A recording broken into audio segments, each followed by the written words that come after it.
सच्चिदानंद की।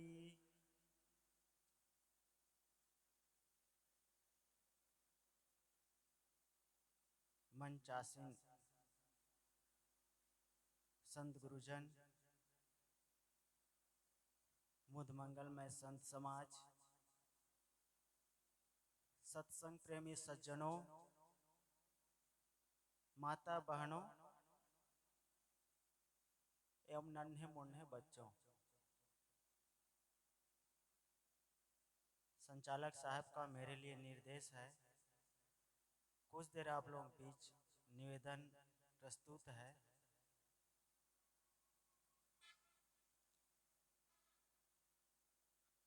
सदगुरु कबीर साहब के एक बहुत बढ़िया साखी है। 5 तत्व का पुत्रा मानुष धरिया नाव, एक कला के बिछुरे बिकल होत सब ठाव। साहब कहते हैं 5 तत्व का पुत्रा मानुष धरिया नाव।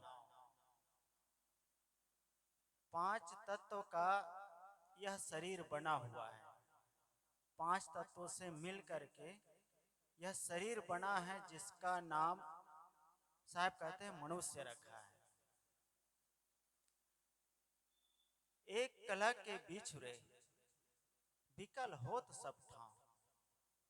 साहब कहते हैं एक कला के बिछुड़ने से,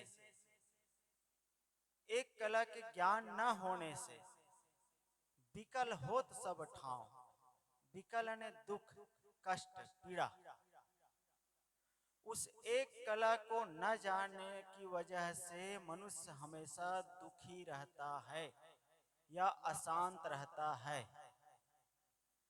वह एक कला क्या है, इसको हम जानेंगे।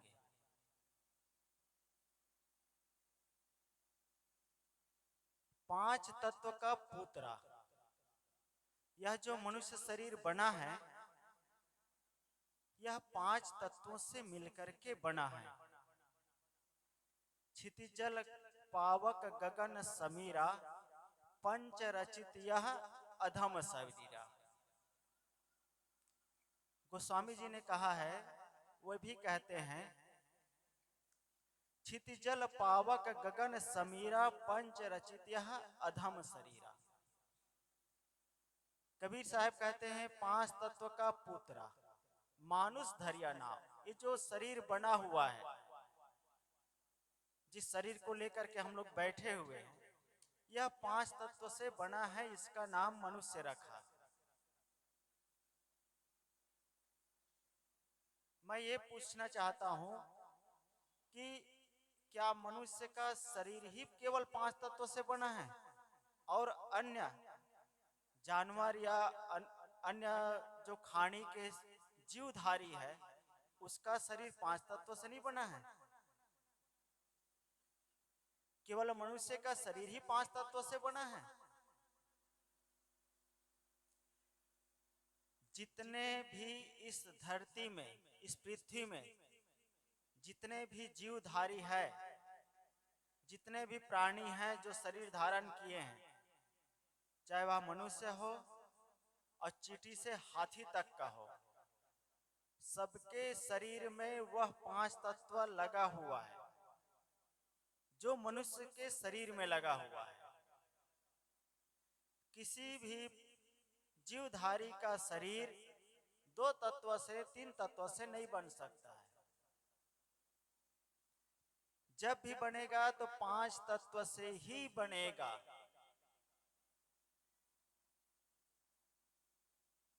तो जब 5 तत्व से अन्य प्राणियों का भी शरीर धरा है, कुत्ता के शरीर में भी 5 तत्व लगा है, मिट्टी, पानी, आग, हवा और आकाश, ये 5 तत्व कहा जाता है।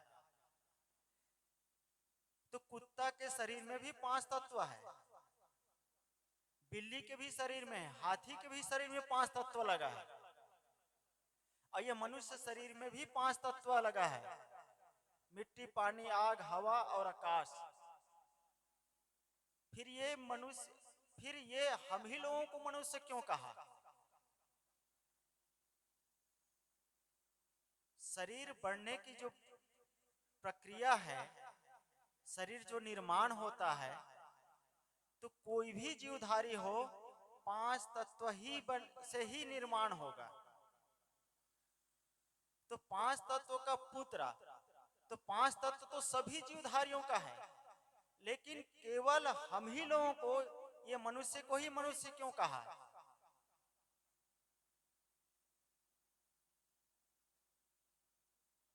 पांच तत्व का पुत्र मानुष धरिया नाम।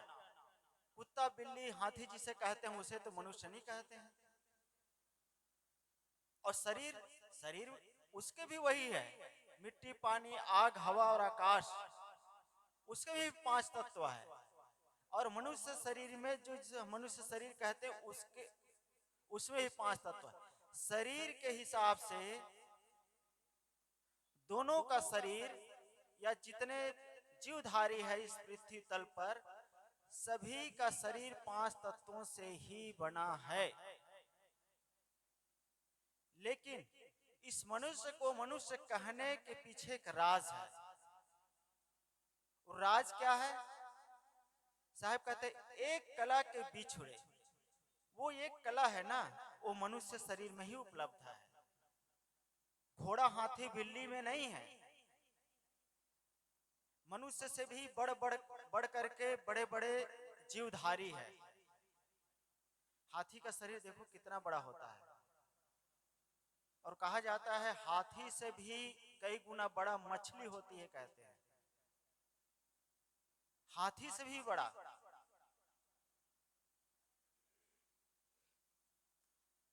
लेकिन बिल्ली हाथी घोड़ा जो अन्य, जो मनुष्य के अलावा जो अन्य जीवधारी है, उसमें एक कला नहीं है। वो कला कौन से है? विवेक की कला, वाणी की कला, सद्बुद्धि की कला। वो किसको उपलब्ध है? मनुष्य को उपलब्ध है। मनुष्य को प्रकृति की ओर से दो वरदान मिला है, एक मन की शक्ति और दूसरा वाणी की शक्ति। अन्य जो जानवर है या जीवधारी है, वो लोग भी बोलते हैं अपनी अपनी भाषा में, क्या बोलते हैं समझ में नहीं आता है, यानी वाणी विकसित नहीं है। उस शरीर में, उस शरीर में भी जीव है, जैसे मनुष्य शरीर में जीव है वैसे उस शरीर में भी जीव है, लेकिन वाणी विकसित नहीं है। बोल करके वह अपने भावनाओं को प्रकट नहीं कर सकता है। और मनुष्य, मनुष्य को वाणी की शक्ति उपलब्ध है, इसलिए मनुष्य बोल करके अपनी भावनाओं को, अपनी बातों को, अपने सुख को, अपने दुख को दूसरे के सामने प्रकट कर लेते हैं। और मन विकसित है। अन्य जो प्राणी है उसमें भी मन है, लेकिन मन विकसित नहीं है। देखते हैं जानवर को आप अपने घर से छोड़ देते हैं, चला जाता है घर से बाहर चरने के लिए, और शाम को देखते हैं फिर लौट आता है, लौट आ जाता है। बस इतने ही है, उसकी मन की शक्ति इतने ही है। प्रकृति की ओर से जितनी मिली हुई है, उसको क्या खाना चाहिए क्या पीना चाहिए, जो प्रकृति के हिसाब से मिली है, बस उतने ही है। शाकाहारी शाकाहारी भोजन करते हैं, मांसाहारी जानवर मांसाहारी होते हैं। मनुष्य के पास मन विकसित है, और मनुष्य के पास मन विकसित है, इसलिए आप देख रहे हैं कि मनुष्य कहां से कहां पहुंच गया। चांद में अपना झंडा गाड़ आया है, चांद पर कदम रख दिया है। ये किसके किसके वजह से? मन की वजह से। मन की शक्ति है। घोड़ा जितना भाग सकता है भागता है, आदमी दौड़ पाएगा? नहीं दौड़ पाएगा। हाथी जैसा, खच्चर जैसा वजन नहीं ढो सकता है। सिंह जैसा बलवान आदमी नहीं है। लेकिन इन सब बड़े बड़े जानवर है, विषधर है, बड़े बड़े जानवरों को मनुष्य कंट्रोल में कर लेता है। देखते हैं सर्कस में, देखते हैं सिंह को कैसे नचवाता है आदमी अपने हैंटर डंडा के बल पर। सर्कस में सिंह को जैसा कहता है वैसा नाचता कि नहीं नाचता है। देखें कभी सर्कस देखे हैं? सर्कस नहीं देखे हैं? नहीं मिलता देखने को। देखे हैं?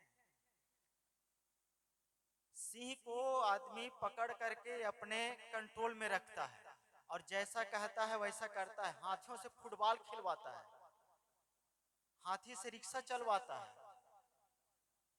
बंदर को तो कैसे नचवाता है वो तो जानते ही है ना। किसका कमाल है? आदमी के मन का कमाल है। आदमी का मन विकसित है। आदमी इतने शक्तिशाली है मन की वजह से कि बड़े बड़े जो शक्तिशाली जानवर है, बड़े बड़े विषधर है, जानवर है, उस पर यह शासन करता है, उस पर कंट्रोल करता है। बस अपने मन पर ही कंट्रोल करना मुश्किल होता है। दूसरे को तो कंट्रोल करता है, अपने मन को नहीं कंट्रोल कर पाता है।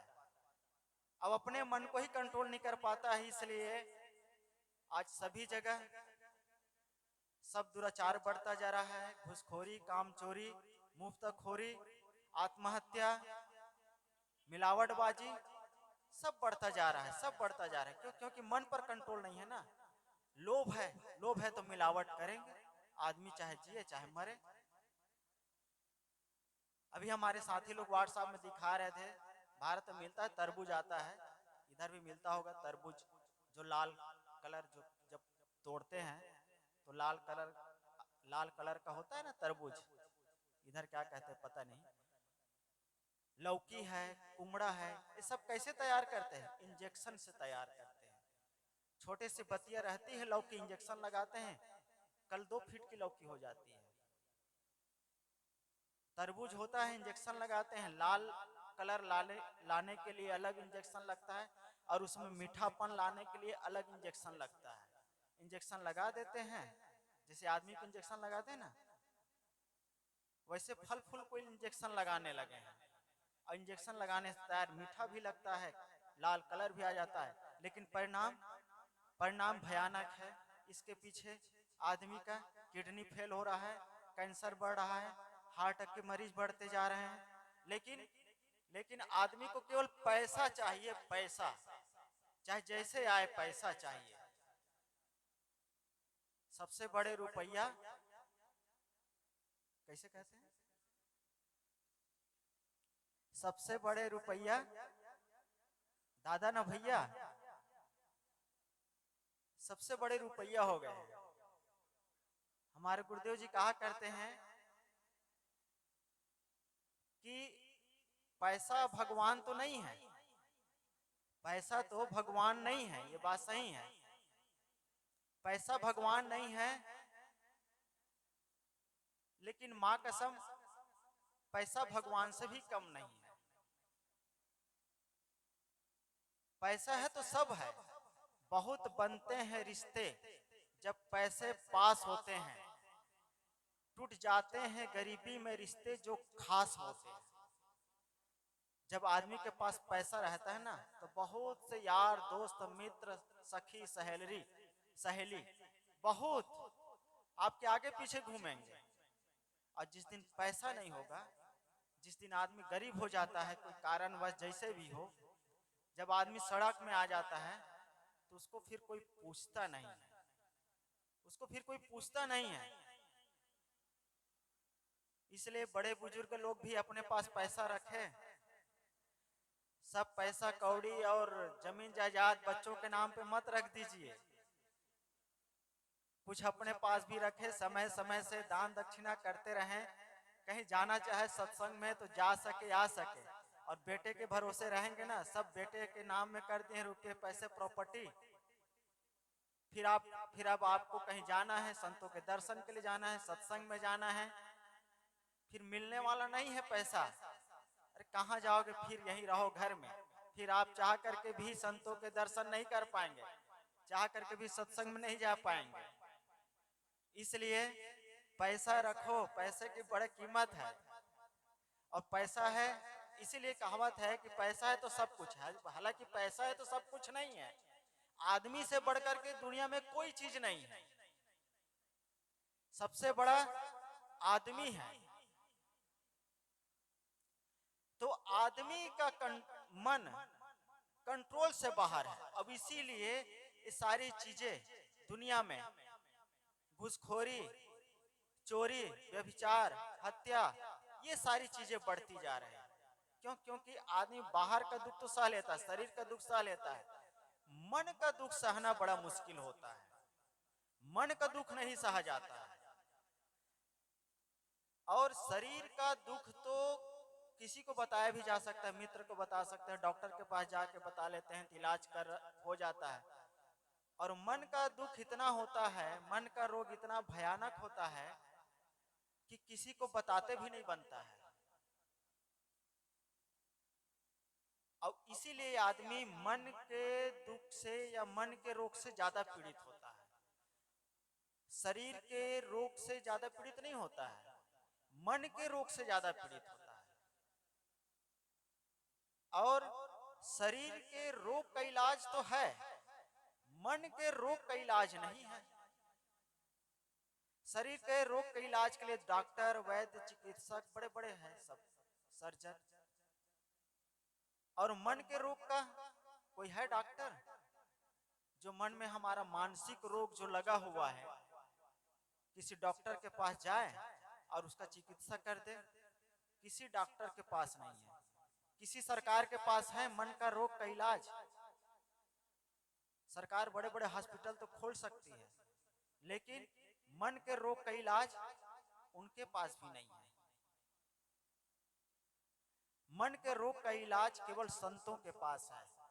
डॉक्टर मन का रोग का शिक्षा नहीं ग्रहण करते हैं, वो शरीर के बारे में पढ़ते हैं, लिखते हैं, इसके चिकित्सा के बारे में जानते हैं, मन के बारे में नहीं जानते हैं। डॉक्टर के पास जाएंगे और अगर आप कोई पागल हो गया है तो डॉक्टर के पास जाते हैं तो एक ही चिकित्सा करते हैं, नींद की गोली दे देते हैं, बस। कोई आदमी पागल हो गया है, पागल हो गया, पागल कैसे करता है? गाली देता है, बकता है, इधर उधर दौड़ता है, भागता है, कपड़ा नोचता है, बाल नोचता है, कपड़ा फाड़ते हैं, ये सब पागल के लक्षण है। तो ऐसे को या तो बांध करके रखते हैं घर में, और डॉक्टर के पास जब जाते हैं, ले जाते हैं, तो उसको केवल एक ही चिकित्सा है, उसके पास नींद की गोली दे देता है, ताकि शरीर सुस्त पड़ जाए, मन सुस्त पड़ जाए, और कोई शरीर में या मन में कोई ऐसा गति ना हो कि वो इधर उधर भागे। मन का इलाज डॉक्टर के पास नहीं, किसी सरकार के पास नहीं है, किसी संस्था के पास नहीं है, केवल संतों के पास है। क्यों? क्योंकि संत लोग मन पर काम करते हैं। संत लोग मन पर काम करते हैं, मन को देखते हैं, मन का दृष्टा होते हैं। मन क्या सोचता है, कहां हमें भटकाते हैं, क्या चाहत रखती है। और मन, सबका अनुभव है, मन ऐसी चाहत रखती है जो कभी पूरा नहीं हो सकती। सबके मन की बात है, मन क्या क्या कल्पना नहीं करता है। और मन के अनुसार चले ना तो जहां जहां जाएंगे वहीं वहीं थप्पड़ मिलेगा। क्यों? क्योंकि मन कुछ भी सोचता रहता है ना, किसी के भी बारे में सोचते रहेंगे। बगल में बैठे हैं, पड़ोसी हैं, पता नहीं उसके बारे में क्या सोचने लग जाएंगे। और जो सोचते हैं उसको किसको बताओगे? किसको बताओगे कि मैं इस आदमी के बारे में ऐसा सोचता हूँ, पड़ोसी के बारे में ऐसा सोचता हूँ? किसको बताओगे? और बता भी दोगे तो कौन अच्छा कहेगा? वो तो बताते ही हमारी पोल पट्टी खुल जाएगी ना। सामने वाला कहे, रे ये आदमी ऐसा सोचता है, ऐसा गंदा सोचते हैं।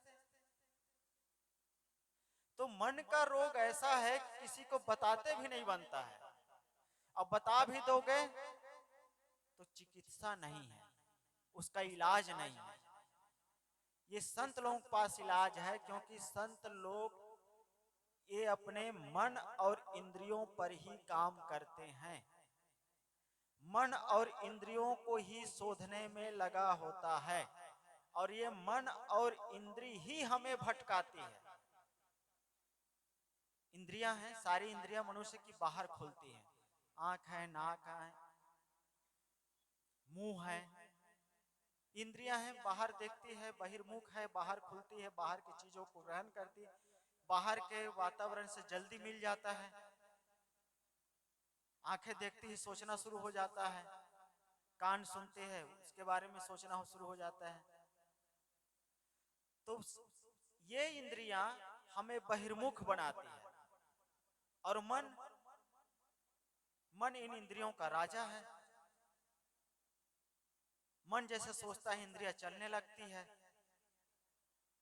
उन चीजों के पीछे भागने लगती है, उन दृश्यों के पीछे भागने लगती है। तो आदमी का मन कंट्रोल नहीं है और आदमी का मन कंट्रोल नहीं है, इसीलिए आदमी दुखी है, आदमी भटक रहा है। अभी हमारे साहब जी द्वारा हम लोग सुन रहे थे कि आदमी बने, आदमी बने, आदमी बनना ही मुश्किल है। आदमी भगवान बनना चाहते हैं। अभी हमारे साहब जी कह रहे थे ना, बहुत लोग हम भगवान के अवतार है, कोई कृष्ण का अवतार में आते, कोई राम का अवतार में आते, कोई कबीर का अवतार भी आते हैं। और जितने अवतारवादी है उन लोगों की स्थिति दयनीय स्थिति है। अभी हमारे साहब कह रहे थे ना, बहुत से लोग अवतार लोग हैं, अभी जेल में हैं। इंसान बने भैया, इंसान बनना ही सबसे बड़े बात है और सबसे कठिन है। अब इंसान बन गए तो भगवान भी बनेंगे, ये इंसान ही भगवान है। और जिस दिन हम अपने मन इंद्रियों को शोध लेंगे ना, उस दिन हम इंसान बन जाएंगे, उस दिन हम भगवान बन जाएंगे। सबसे खतरनाक इस धरती तल पर इस धरती में सबसे कोई खतरनाक प्राणी है तो कौन है पता है? सबसे खतरनाक कोई प्राणी है इस धरती में तो मेरे हिसाब से मनुष्य है। मनुष्य से बढ़ करके इस धरती में कोई खतरनाक नहीं। हम लोग कहते हैं सांप खतरनाक है, जहरीला है, देखते हैं तो उसको मार देते हैं, कहीं काट ना ले। काटा भी नहीं रहता है बेचारा सांप, वो निकल गए, वो भी है निकल गया, जा रहा था, हमारी नजर पड़ गई, अरे रे जहरीला है, जहरीला मारो, उसको मारते हैं। बिच्छू निकल आती मारते हैं। सिंह को मारने के लिए कोई नहीं जाता है, क्योंकि जानता है कि सिंह ही हमें मार लेगा। लेकिन सिंह खतरनाक जानवर है, ये सच है, लेकिन उससे भी खतरनाक जानवर तो नहीं, लेकिन उससे भी खतरनाक प्राणी ये मनुष्य है। सिंह कितने लोगों को शिकार करता है बताओ? सिंह भूखा रहता है, एक जानवर को, दो जानवर को, तीन जानवर को, कितना को शिकार करेगा? उसका पेट भर गए, बात खत्म। मनुष्य कितने लोगों को ठगता है पता है? मनुष्य अपने पेट के लिए कितने लोगों को ठगता है, कितने लोगों को लूटता है कोई गिनती? आए दिन मंदिर मस्जिद में बम गिरा देते हैं, गोली चलाते हैं। कौन चलाता है? कोई जानवर चलाता है? कोई जानवर नहीं चलाता है, मनुष्य चलाता है। मंदिरों में मस्जिद में बम कौन फोड़ता है, कौन फेंकता है? आदमी फेंकता है। आदमी जितना लोगों को लूटता है, जितना मारता है, जितना हत्या करता है, इस धरती तल पर कोई प्राणी नहीं करता है। इसलिए सबसे खतरनाक कोई प्राणी है तो ये मनुष्य है। आदमी की शक्ल से अब डर रहा है आदमी, आदमी को मारकर घर भर रहा है आदमी, आदमी ही मारता है मरता है आदमी, समझ में कुछ आता नहीं क्या कर रहा है आदमी। कुछ समझ में आ रहा है? देखते हैं क्या स्थिति है, चाहे भारत हो, चाहे नेपाल हो, चाहे पाकिस्तान हो, चाहे अमेरिका हो। जिसे हम विकसित देश कहते हैं ना, अमेरिका, अमेरिका जाने के लिए लोग तरसते हैं। वहां की स्थिति तो और सबसे खतरनाक है। जनसंख्या कम है और वहां साल भर में आप जनगणना कर लीजिए कितने पागल होते हैं। भारत की अपेक्षा तो बहुत कम है वहां की जनसंख्या, और भारत से 4 गुना ज्यादा वहां पागल होते हैं। और हम उसको विकसित देश कहते हैं, शिक्षित देश कहते हैं, संपन्न देश कहते हैं, लेकिन पागलपन वहां ज्यादा है। यहाँ के लोग तो बढ़िया है, भारत नेपाल लोग कमाते हैं, खाते हैं, मस्त रहते हैं, खाते हैं, कमाते हैं, मस्त सोते हैं। वहां के लोगों को तो सोने के लिए नींद के टेबलेट लेना पड़ता है, नींद की गोली लेते हैं। सबसे ज्यादा नींद की गोली की खपत अमेरिका में है। जिस देश को हम विकसित देश कहते हैं ना, वहां है। यहाँ तो मस्त कमाते हैं, खाते हैं, शरीर थका रहता है, मस्त नींद आती है, एक नींद में पार, रात कैसे बीती पता नहीं चलता है। वहां सोना जरूर है, वहां सोना है। सोना जानते हैं ना, गोल्डन सोना, सब देखे हैं कि नहीं देखे हैं? सोना देखे हैं, गोल्डन नहीं देखे हैं कोई? यूट्यूब में देख लेना यार, फ्री में देखने को मिल जाएगा। वैसे सोना तो प्राय लोग देखे हैं, हो सकता है मेरे लैंग्वेज में कम समझ आ रहा हो आप लोगों को। तो एक तो बाहर का सोना होता है, जिस सोना के लिए आदमी दौड़ता है, और जो नींद वाली सोना है ना, वो खो जाती है। वो सोना, गोल्डन के पीछे दौड़ने वालों की जो सोना है वो खो जाती है। और जो गरीब लोग के पास सोना नहीं होता है, काम करने वालों के पास सोना गोल्डन नहीं होता है, लेकिन वो जो नींद वाली सोना है ना, वो उसके पास पर्याप्त है। एक ही नींद में रात पार हो जाती है।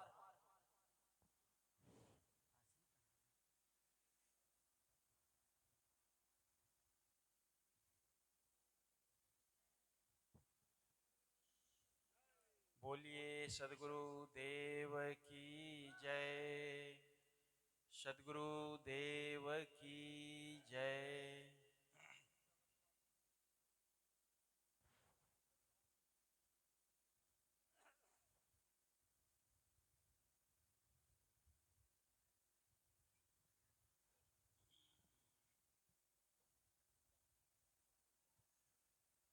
बैठ जाएं आप लोग, बैठ जाएं।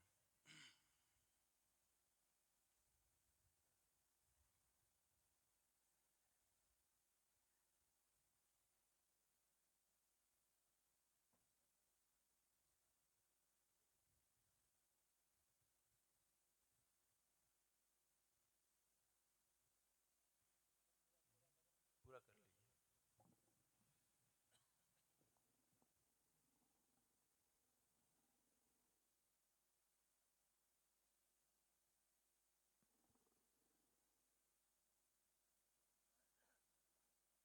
मैं ये कह रहा था कि इस पृथ्वी तल पर कोई सबसे खतरनाक कोई प्राणी है तो वो न सांप है, न बिच्छू है, न सिंह है, न हाथी है।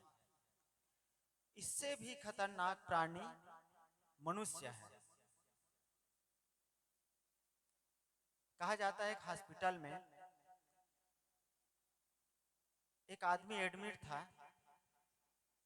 उसको बिच्छू काट लिया था, और दूसरा आदमी भी एडमिट था, उसको सांप काट लिया था, तीसरा आदमी एडमिट था, उसको कुत्ता काट लिया था, और चौथा आदमी एक एडमिट था जिसको आदमी काटा हुआ था। इन सब का रिपोर्ट आया। जिसको कुत्ता काटा हुआ था उसको कहे कि कितना 7 या कितना इंजेक्शन लगता है, इतने दिन में ठीक हो जाएगा। बिच्छू काटा है, 4 दिन में ठीक हो जाएगा। सांप काट लिया है, घबराने कोई बात नहीं है, 1 हफ्ता में ठीक हो जाएगा। जो चौथा आदमी था उसको आदमी ने काटा था। उसको पूछा कि ये कब ठीक होगा, तो उसने कहा जिस आदमी को आदमी काटा हुआ था उसका डॉक्टर ने रिपोर्ट बताया कि इलाज चल रहा है लेकिन बचने की संभावना बहुत कम है। उसको कौन काटा था? आदमी काटा था। तो सांप, बिच्छू, कुत्ता से भी जहरीला इस धरती तल पर कोई प्राणी है तो वह है मनुष्य। मनुष्य से खतरनाक, मनुष्य से जहरीला इस धरती तल पर कोई नहीं है। मैं ये कबीर साहब का साखी कह रहा था कि 5 तत्व का पुतरा मानुष धरिया नाव, एक कला के बिछरे विकल होत सब ठाव। ये सारी चीजें क्यों? हम दुखी क्यों हैं? हम अशांत क्यों हैं? क्योंकि हमारे पास एक कला नहीं आई।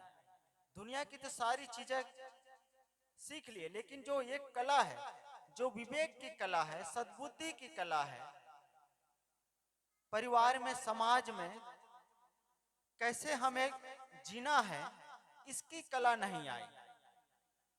और अध्यात्म क्षेत्र में जो विवेक जिसे कहते हैं, जो सत्य असत्य, साच झूठ, पाप पुण्य, जड़ चेतन का ज्ञान, विवेक मनुष्य की जो विशेषता है, जो मानवेतर खानियों से मनुष्य को अलग करता है, वो एक कला या एक गुण के नाते। कौन सा? ये विवेक। मनुष्य के पास विवेक का गुण है या विवेक की शक्ति है, और जो अन्य जीवधारी है उसके पास विवेक नहीं है। प्रकृति की ओर से जितना मिला हुआ है उसी में वो खाता है, पीता है, सोता है, जागता है, उसी में वहीं तक सीमित रहता है। लेकिन मनुष्य के पास विवेक है, और विवेक के माध्यम से आदमी अपने को दुनिया से, सांसारिकता से, गलत चीजों से अपने को काट करके अच्छा बना सकता है, अपने को जान सकता है। अपने को नहीं जानने की वजह से आदमी भटक रहा है। मैं कौन हूं, इसी का आदमी को बोध नहीं है।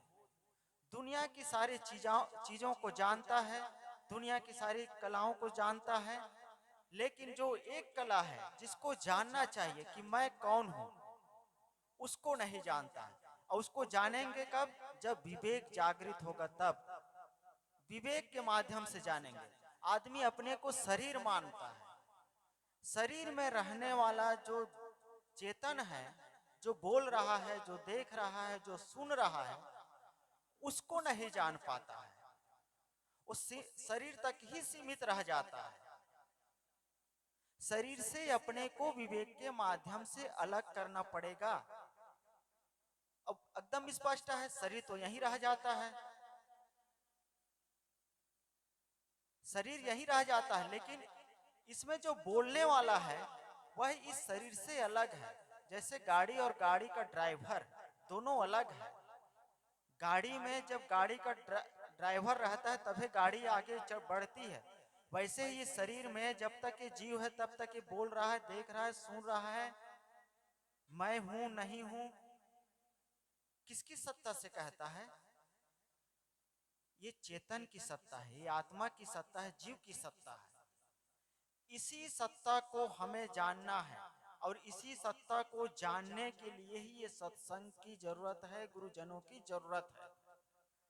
और इसी सत्ता को जानने के लिए विवेक एक गुण है। जितना हम विवेक को जागृत करेंगे उतने ही हम अपने मन इंद्रियों को, हम अपने दोषों को समझते जाएंगे, और वहां से हम अपने को अलग करते जाएंगे। और तब हम अपने चेतना की तरफ लौटेंगे, अपनी आत्मा की तरफ लौटेंगे। और जब तक हम अपनी चेतना को, अपनी आत्मा का बोध नहीं होगा, तब तक हमारा भटकाव, हमारा दुख बना ही रहेगा। तो कबीर साहब की साखी, 5 तत्व का पुतरा मानुष धरिया नाव, एक कला के बिछुरे विकल होत सब ठाव। इस पर आप लोगों के बीच कुछ देर निवेदन कर रहा था। यहीं पर मैं अपनी वाणी को विराम देता हूँ। प्रेम से बोलिए सदगुरु देव की की जय। जय। सदगुरु कबीर साहेब की जय। जय। अभी हम लोग साहेब के बहुत सुंदर विचारों से लाभ ले रहे थे। सचमुच इस पंडाल में हम सब बैठे हैं, हमको और आपको कोई जानवर नहीं कह सकता है, और आप और हम के अलावा जितने भी प्राणी हैं उनको कोई मनुष्य नहीं कह सकता है। हम में और आप में फर्क क्या है? ये कौन सी ऐसी चीज है जो अलग करती है? वो क्या है हमारे पास? वही साहब बता रहे हैं ना, एक कला के बीच में हमारे पास मनन करने की शक्ति है। यानी जो मनन करे वो मनुष्य, और ये शक्ति किसके पास है? मनुष्य के पास है, जानवरों के पास नहीं है। विचार करने की शक्ति, मनन करने की शक्ति, यही हमको मनुष्य कहलाती है। हम हर विषय पर हर पक्ष में विचार कर सकते हैं,